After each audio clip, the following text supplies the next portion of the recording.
you may notice a little bit of change of slide design. That's something that we've been working on in the background to get a nicer template going on. So this is my first experience with this.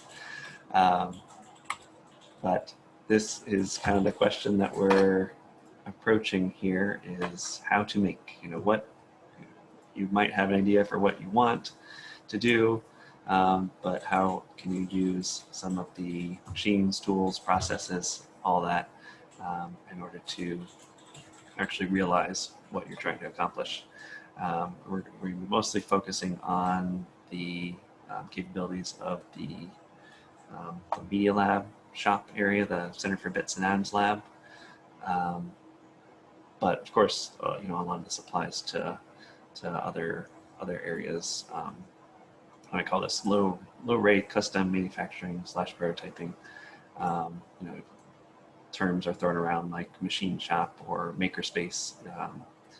There's at its very heart, what I'm essentially talking about is a room that has a bunch of tools in it that you can use. But it could be stuff that you have at home to more advanced items. On this slide, I have a 3D printer, but also in the background, a manual milling machine. So the capabilities that exist and how you can make use of them. Some things we'll talk about, subtractive versus additive processes, manually controlling things versus getting computer control the machines.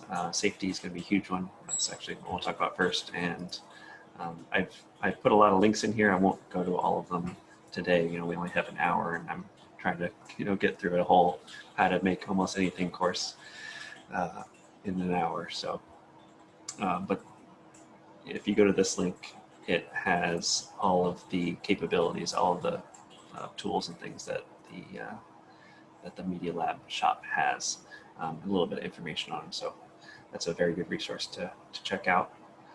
Let's just jump right into safety. There's quite a lot of hazards that you could experience while working on different projects in a laboratory environment. I've listed all of them here. I'm not going to read them all out. I've put some signs there that you might experience, you might see. But it's just when you're working with a lot of these tools, there can be danger involved, and people have gotten injured in the past, and obviously we want to make sure that you don't get injured, you don't damage anything. As we discussed a little bit earlier, this is not a substitute for the training that you would take to actually get certified to work in the Media Lab shop. So this is really just a awareness. The next slide, I just have some examples of things that you should be aware of. Probably one of the most important things is safety glasses. They just literally always need to be worn whenever you're inside the shop. Of course, there can be other things that are specific to certain processes or machines. So another big one is the training, loose clothing and hair, knowing the locations of the emergency stop buttons and what they can do. Other things like footwear requirements, other specific protections for hands, ears, if you're generating any dust or anything like that. Being aware of what's going on around you, or what other people are doing. I didn't actually put on here, having a helper or a buddy system. That's another good thing to be aware of, and making sure you're not tired or impaired, and also not being afraid to ask for help if you don't know what's going on, you don't know what you're doing, or just something is making a funny noise. It's always better to ask someone who knows than try to rush or do something that you're not quite sure what's happening. Another good one is cleaning up after you're done. just makes for overall safer environment.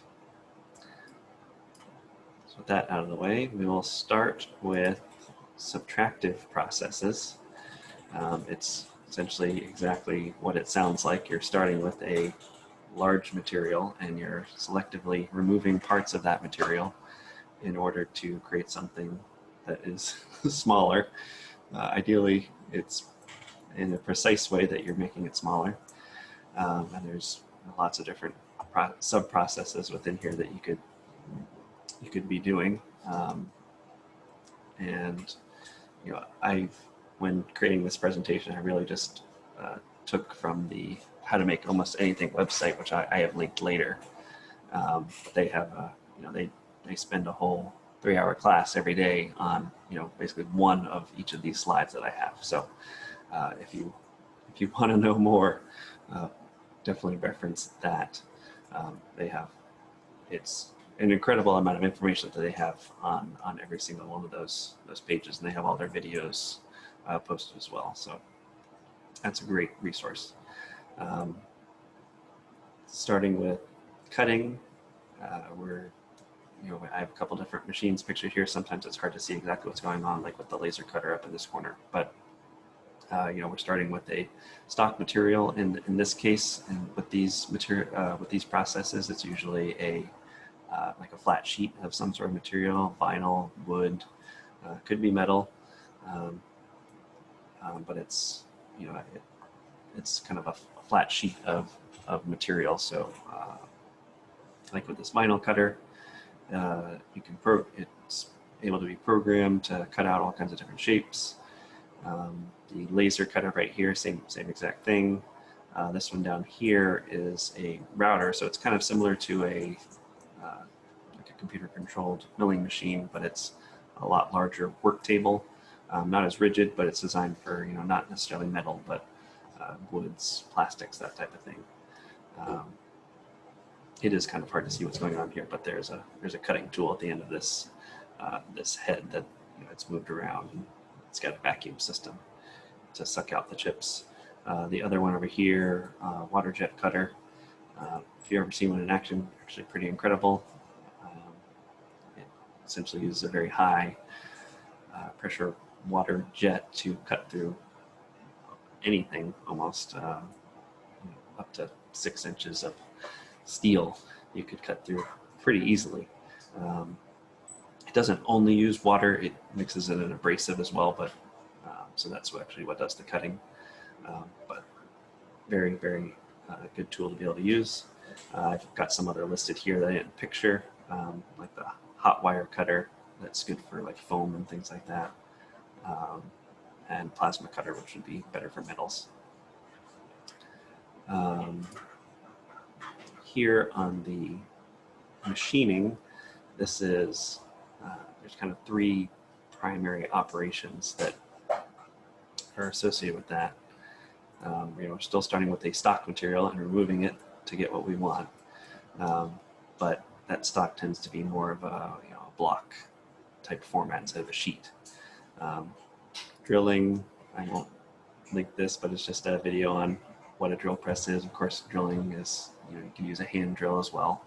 I put some pictures of some drill bits here, but the important thing to note about drilling is that it's for making holes.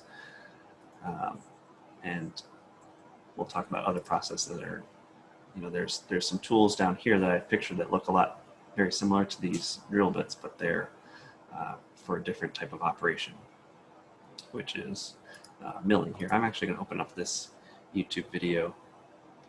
I don't have the audio playing, which is not super important, but it shows Adam Savage from Mythbusters working on his, he calls it new, but of course it's a very old, new to him milling machine.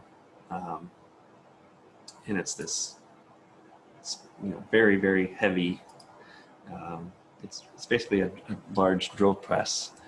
But the nice thing about it is that it has this stage on here that has these wheels that you can turn, and you mount your stock in this vise, and then the cutting head, you can push it against the material and take away things. And that's, if we go back up to here, we can use these types of cutters, which are end mills, not drills like these. And they are able to cut not only, they're primarily designed for cutting sideways, whereas drills would be axially. So sometimes these end mills can cut like a drill as well, it's called a plunge cut, but they're not necessarily designed for that. So if you go back here, he sets something up. He's putting a block in there. He's adjusting it to get it into the right position, and he's setting the tool down there.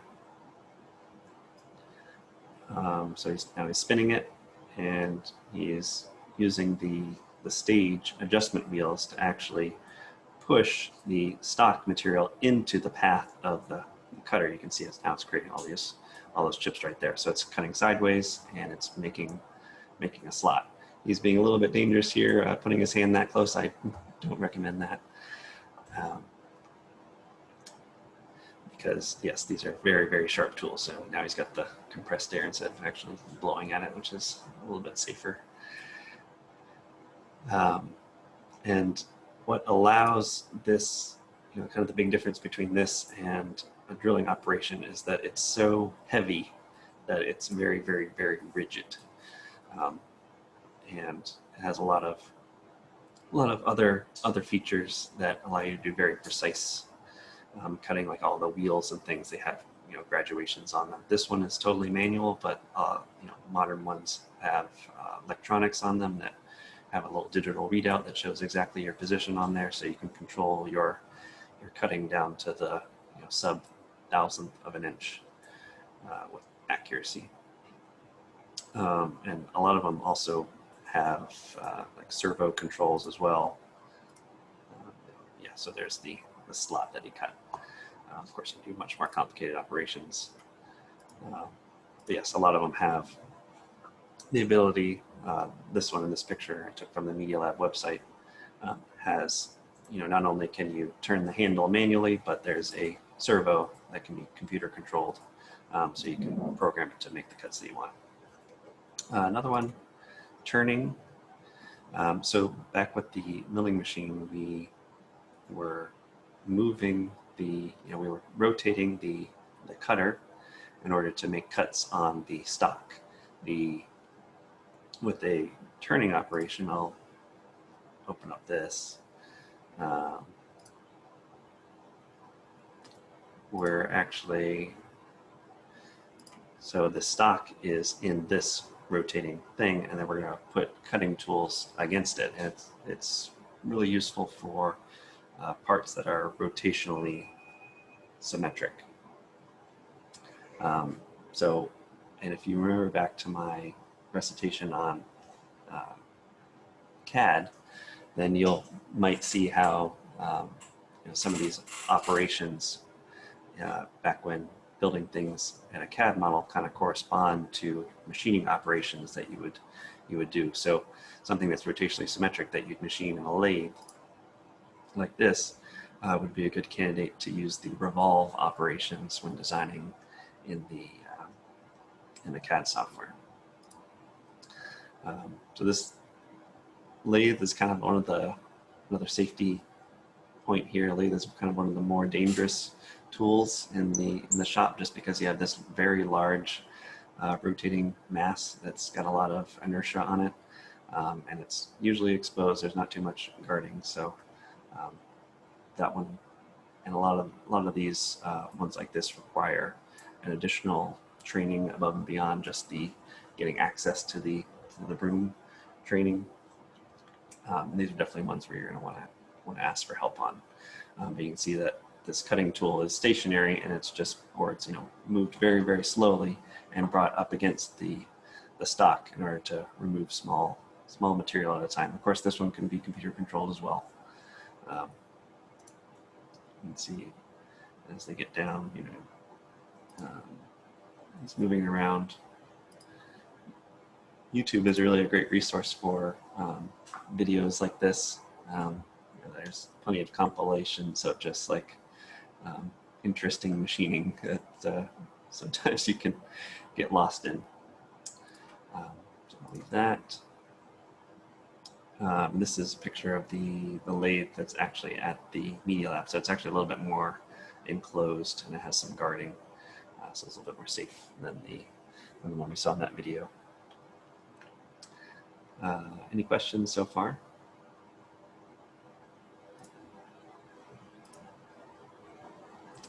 If not, I will continue. So these operations from before are primarily done manually.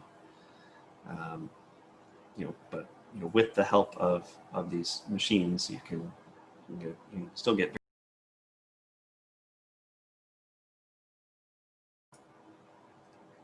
I had an interruption. I'm back now. I don't know if.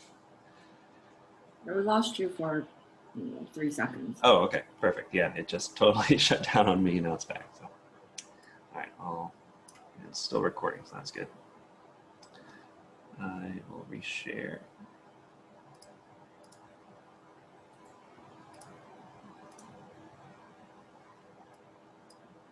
Okay, yeah, so we were at manual versus computer controlled. So even though a lot of these processes are manual, you can still get extremely good accuracy with them just because of how the machines are set up, and they're all of the helper features and instruments built into them.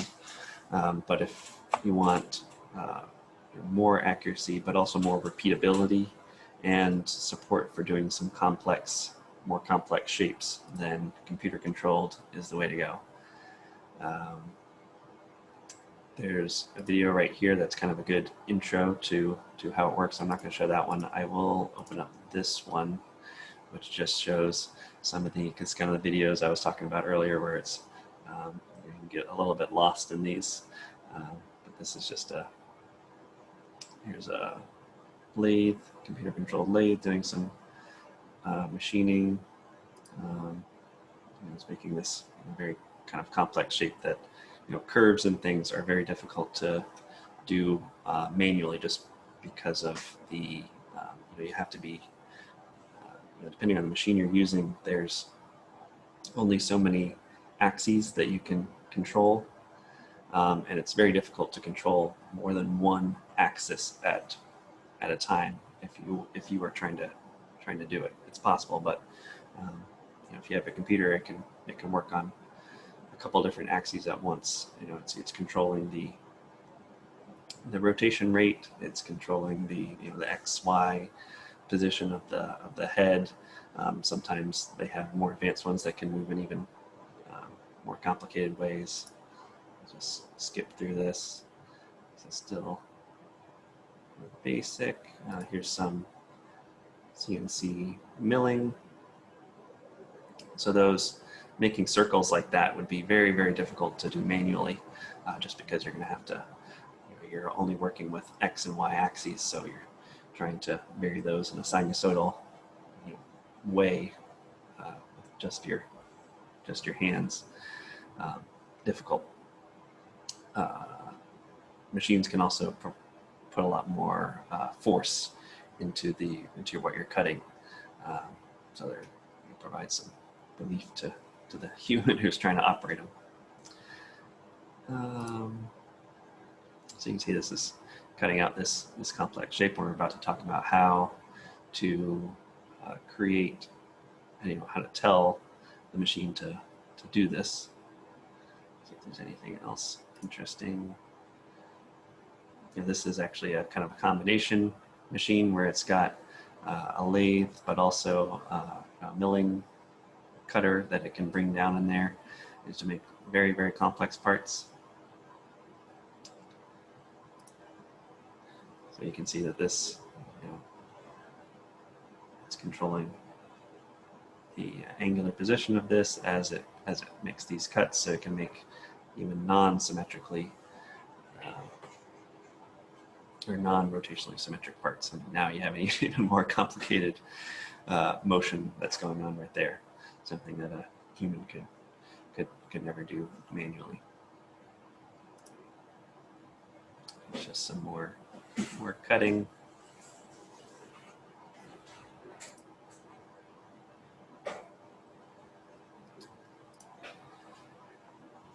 So there's software that is used to create these tool paths, as they're called. It's a lot of times it's built into a computer-aided design package as well. So I'll be showing that. And actually, I'll just show that now. Stop showing this. I'm going to jump into Fusion 360, which I already have open. Unless anyone has any questions first.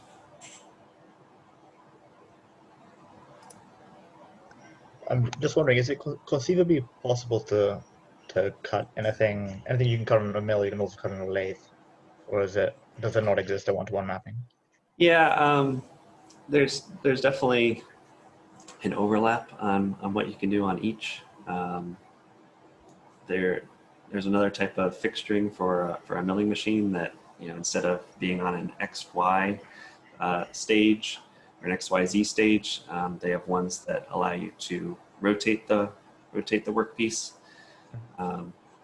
So there's another operation there. So it kind of depends on exactly how you want to approach making it.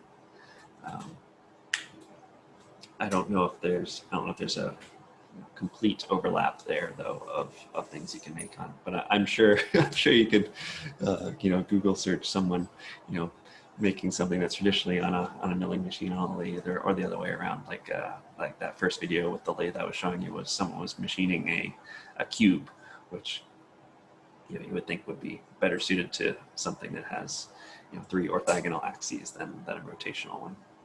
Right. I guess I'm thinking in the age of machine-controlled, like digitally controlled machines. I feel like anything you can cut on a lathe, you might be able to do on a mill, but maybe that's not true. Yeah, you saw some of the most recent video with some of the more advanced ones. It's like a combination milling turning center, and a lot of times they're really only using the milling or the lathe feature just to give an angular position to their stock. Yeah. I think the lathes are probably just a bit better at like very tight or very precision cylindrical type parts with rotational symmetry. Got it. Thanks. Mm-hmm. All right, can everyone see Fusion 360?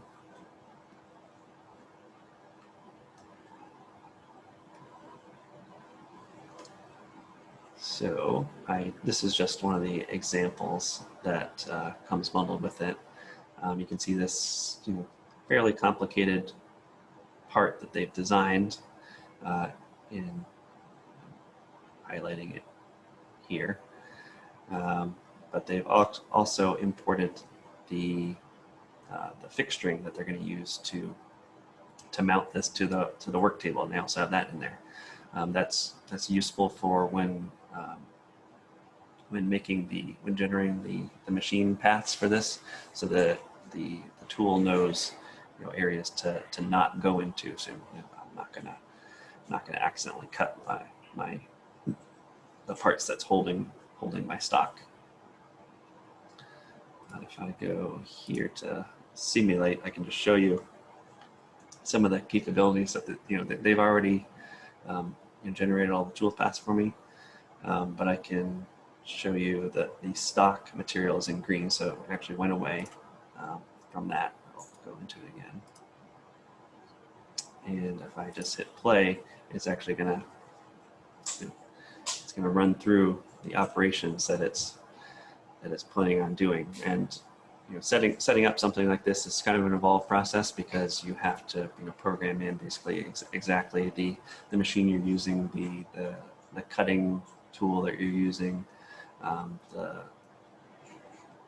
what the material is that you're cutting, but a lot of that is built in, and then all of these operations essentially are built in, and it has a lot of work has been done behind the scenes to optimize the path that this takes to make these cuts. You can see what it's doing there. I'll speed it up a little bit.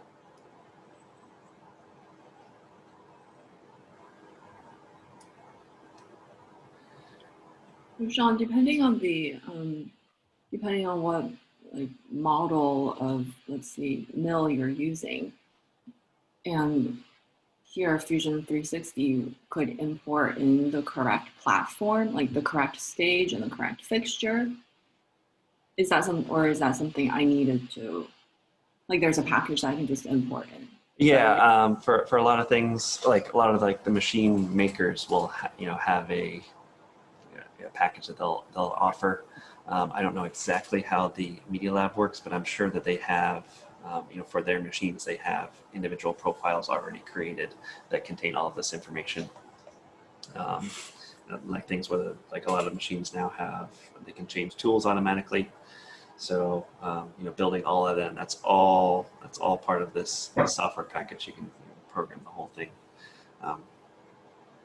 Does Onshape have this too? That's a good question. I did not check Onshape, as I'm most familiar with Fusion 360. That would be a good thing to know, though.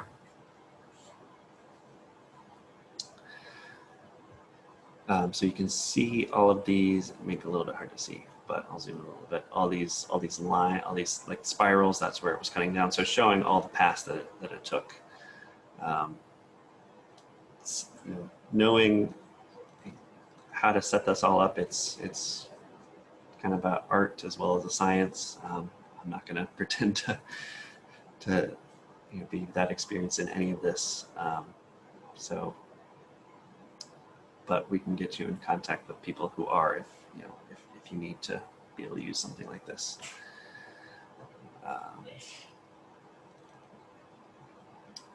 That's it for here. But if you do want to explore for yourself, Fusion 360 has just a bunch of examples that you can look through where they've already set up all this and just really show you the the breadth of options that are available.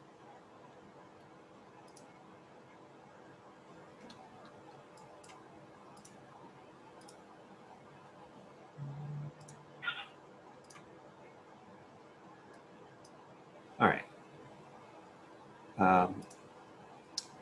So the programming language, if you will, that almost all of these machines use is some form of, they call it G-code.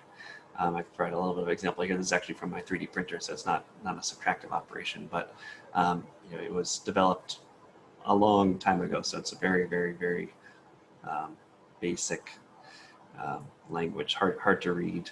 Luckily, there's some viewers that have come out more recently that allow you to visualize these type of things. Some other subtractive processes that are available. Literally just cutting something on a bandsaw with some sort of other saw. Braiding operations like grinding or sanding, boring, tapping, more kind of specialized hole making operations, or threading to make threads for screws and things like that. And then some even more specialized processes. If you go on the How to Make Almost Anything website again, it expands on everything here and more. And if you're at some point in your process of trying to realize your prototype, if you have a question on like how can I make something, definitely check there. Just reach out to me, and we can look through and think of ways to do it. Additive, another corollary to subtractive, where we are building up material into the shape we want. So a 3D printer is a very kind of the quintessential example of this. Other ones could be as simple as gluing things together, or welding might be an example. But I'm primarily going to talk about 3D printing. Definitely a lot of different 3D printing processes. Most common one that's available to hobbyists and inexpensive machines is fused deposition molding. I liken it to a hot glue gun, or like the 3D pen, actually one of our staff members on SEI is the inventor of the 3D pen. So that's an example of a manual process using additive. And so this is the, you're using typically thermoplastic polymers, extruding them through a heated nozzle, putting down layer by layer to build up to the end shape that you want. Let's see, materials. There's some materials listed here. These are just acronyms for different types of polymers. They all have their relative strengths and weaknesses. Interesting one that you can use is a thermoplastic urethane material that's actually quite flexible. So you can make print something now that's soft and pliable. They typically have shore hardnesses around 90A, if you're familiar with that. Another process, stereolithography, shown here is a Formlabs desktop 3D printer. It starts with a vat, essentially, of photoreactive polymer and uses either like a laser tracing across, or some models have a LCD screen that lets light selectively through layer by layer to build something up. These can be a wider range of materials can be used, and typically can be a bit more precise. They are a little trickier to deal with since you're dealing with vats of chemicals and have to worry about post-processing and things like that. Another one, we don't have access to here, but it's cool. Laser sintering can use metals or polymers too, but it's definitely cool to see metals being 3D printed. Here's an example of a rocket engine 3D printed in metal. Another one, material jetting. It's very similar to a 2D inkjet printer, but just going layer by layer to build something up. The 3D printers also need, unless you're doing the 3D pen, most 3D printers are computer controlled.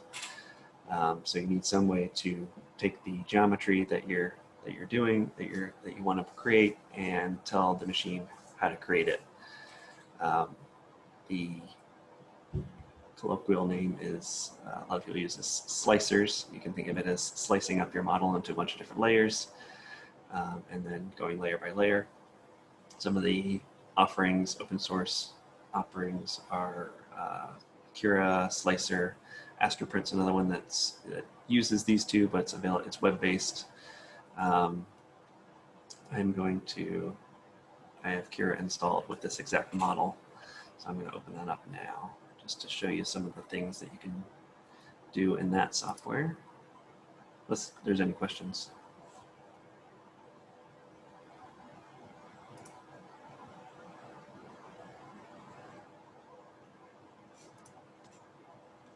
I can find here it is.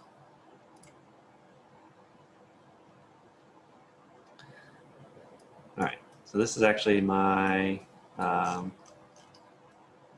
this workspace is set up for my 3D printer that I have on my desk.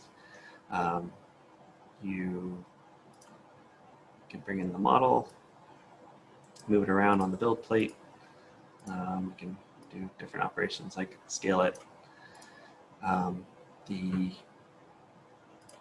Actually change this to,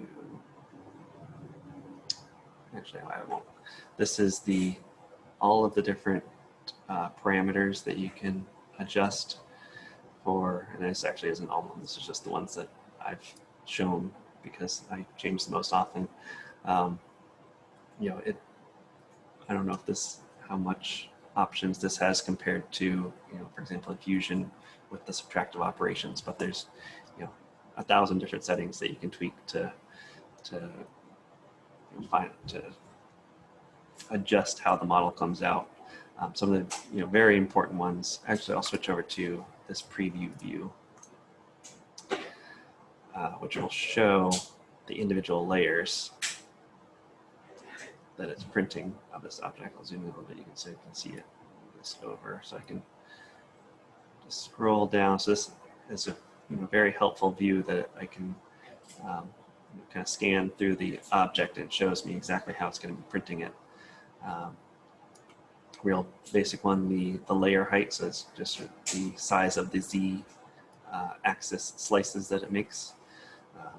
Decreasing this value, you're going to get a longer print times, but a much finer resolution, so nicer quality. Let's see. Some of the other things, like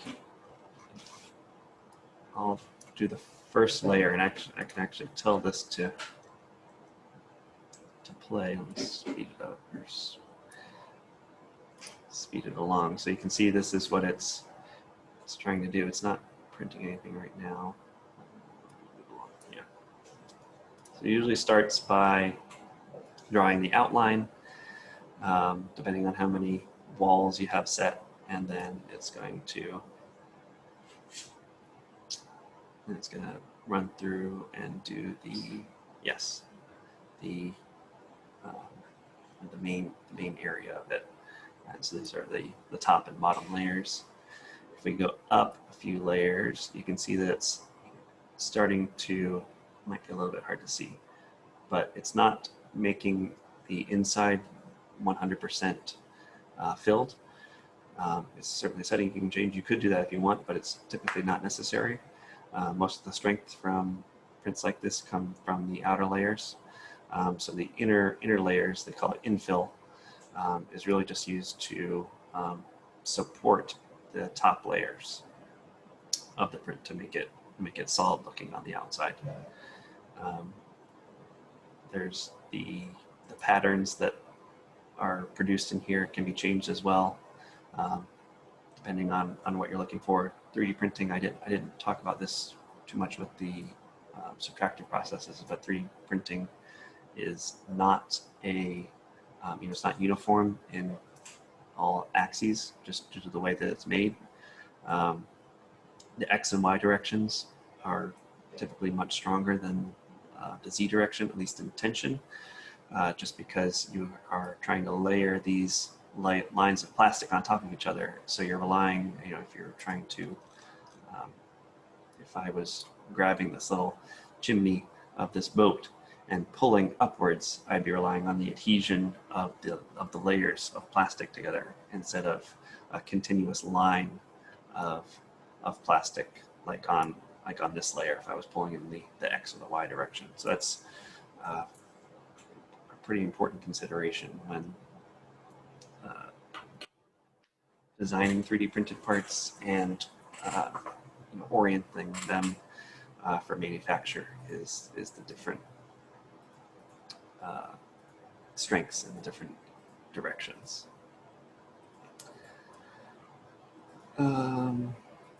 There's lots of settings here. Temperatures are very dependent on what material you're using. Speeds as well. You can see down here that it says that this print is going to, it's not very big. The squares on this are only 10 centimeters. Actually, you can see here is that exact same model. I think I might have scaled it before a little bit, so it's maybe a little bit bigger. But it's kind of a long process. But you can play with the print speed settings, cooling, lots of nuances there to get tripped up on.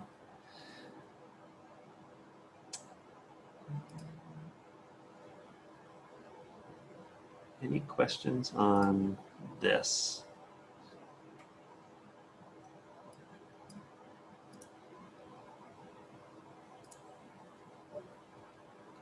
I'm gonna hurry through the rest of this. I'm almost done now. There's lots of open source online model repositories where people have made these things. That's where I got the Benchy boat there. So I always have a look at these if I'm trying to create something. Of course, with your projects, you're a lot more custom, so you're going to be designing things yourselves. Some further readings. This link here has a link to all of the tools available at the Media Lab shop, and which I will have available too, hopefully starting next week. So I can help with that. If you need anything made, I will be the point of contact with that. We're certainly we'll be, checking throughout the semester if we can support more students actually going in. For now, that's not possible though. Also, the How to Make Almost Anything course has much more resources beyond what I've shared today. Another good one, MasterCar, is a good resource for anything project related. It has hundreds of thousands of things in stock, from screws to stock material to really anything that you could ever need for a project. It's a great resource. The nice thing as well is they also have 3D models of most of the things, so you can use that as a good starting point. The problem set I've assigned is to design an object that could not be made subtractively. How to Make Almost Anything, this is basically a direct copy of their problem set. So, and then I need to see you create a toolpath using one of the softwares that I showed, or your own, to make this using a 3D printer. So, kind of similar with the CAD Recitation, you'll provide a STL file of whatever you've made. You'll give me the G code that you used to create it and some screenshots. I have the ability to, in the Cura software that I have, I can load just G code files and visualize them and see what they look like. Any questions on that? I realize I haven't given too much of a walkthrough on how to do this. Definitely not looking for it to be something that would print accurately or be successful in printing. I just want to see that you've thought about the advantages of additive processes, and if they can make something that a subtractive process cannot, and then that you've just been able to pull that into some software and generate an output. Of course, I'll be taking your experience in mind and just giving some feedback on that. Any questions for the last few minutes?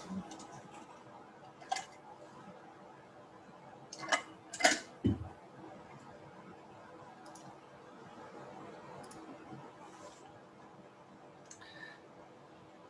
you remind me, how do you generate the G code? Yeah, for a 3D printer, right? Yeah, here I'll go back into the Cura.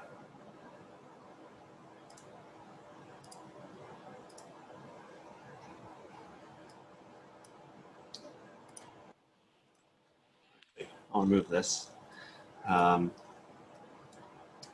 So if you take your STL output, which you should be able to get from your CAD program, then you can, I don't know exactly what you can see if you can see my folder here, but you can download and drag and drop your object, or you can just load it in to the software. It'll bring it in here. So if you've never used the software before, it should, this one's Cura is very user-friendly. So if you download it for the first time, it will kind of walk you through how to set up a printer. You should be able to set up just a generic printer or something like that. It doesn't matter which one you've set up if you don't have access to one. And then this settings over here won't necessarily be as complicated as I have it here. There is a way to, I haven't opened it for the longest time, but there's a what you'll probably see when you open it is a much simpler version of this that's kind of just like low, medium, high detail, some things like that. and down at the, I think it will actually automatically slice for you. I have it, so I have to click it every time, just because it can get annoying as you're changing settings and it's constantly trying to recalculate. Over on the preview tab, that's where you'll see your output. I actually have this directly connected to my 3D printer, so I could send it over there right now and it would start up. But if you just save this to file, then you can save the actual G-code output. So one of the things to watch out for, when I first loaded this in, there was a little dialog box that popped up. I'm going to remove that and bring it up again just because. Actually, did I answer your question first? Yeah, I think so. Okay. The piece set is to create something. Right. Okay, never mind. Yeah, I got it. Right. Yeah. Create something that you couldn't make using a subtractive process, and then do the most basic of pulling it into a slicer program and generating the output. Okay. So if I pull this in again, you can see that it's actually warning me that it's not watertight. So this is something to do with how the model is. This isn't necessarily a bad thing. As you can see, when I sliced it, it created layers that were just fine.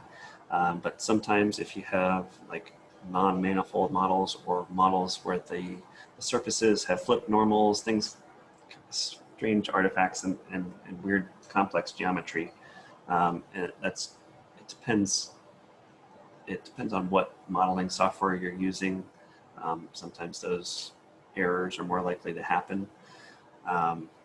But the easiest way to see what's going on is to run the slicing algorithm and preview and see what the layers look like. And as long as they're, it's filling this volume, then it should be good to go. One more thing that I didn't touch on, which I should, is support material.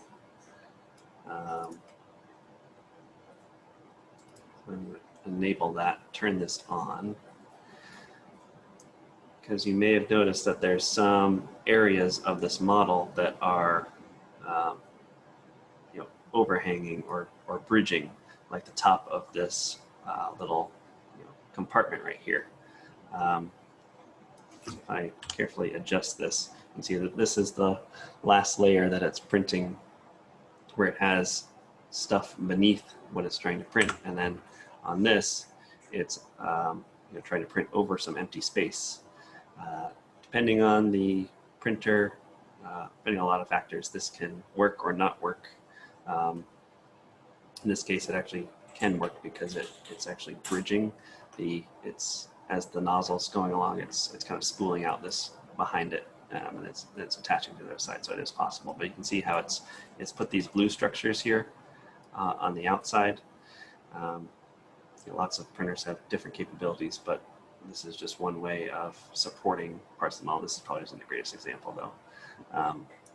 But if you just whatever you design requires support, then go ahead and include it when you do your output.